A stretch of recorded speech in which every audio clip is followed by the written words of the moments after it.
سورہ نصر قرآن کریم کا 110واں سورہ ہے۔ یہ مدنی سورہ ہے، اس میں 3 آیتیں ہیں۔ اس کی شان نزول کے بارے میں یہ ہے کہ تفسیر برہان میں کہ یہ حج الوداع کے موقع پر نازل ہوا ہے،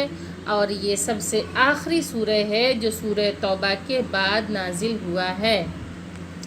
سورہ نصر کے مطالب کی طرف اگر ہم غور کریں تو اس سورہ میں پہلے نصرت الہی،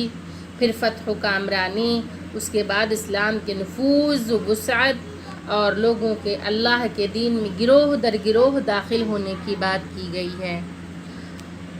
اور فضیلت سورہ نصر یہ ہے کہ حضرت رسول خدا صلی اللہ علیہ وآلہ وسلم نے ارشاد فرمایا کہ جو بھی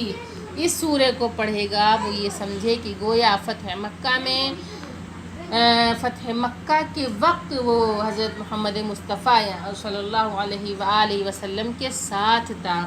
کتنی بڑی فضیلت اور کتنی بڑی سعادت مندی ہے کہ کوئی فتح مکہ کے وقت رسول خدا کے ساتھ موجود رہے۔ تو اس سورہ کی فضیلت یہ ہے کہ اس کا پڑھنے والا فتح مکہ میں رسول خدا کے ساتھ ہوگا۔ حضرت امام جعفر صادق علیہ السلام نے ارشاد فرمایا کہ جو شخص نماز فریضہ یا نافلہ میں، یعنی کہ مستحب نماز جو ہے،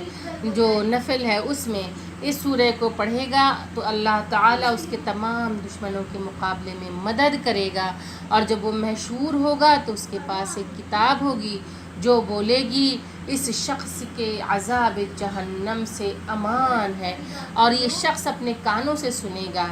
بس جس چیز کے پاس سے گزرے گا اس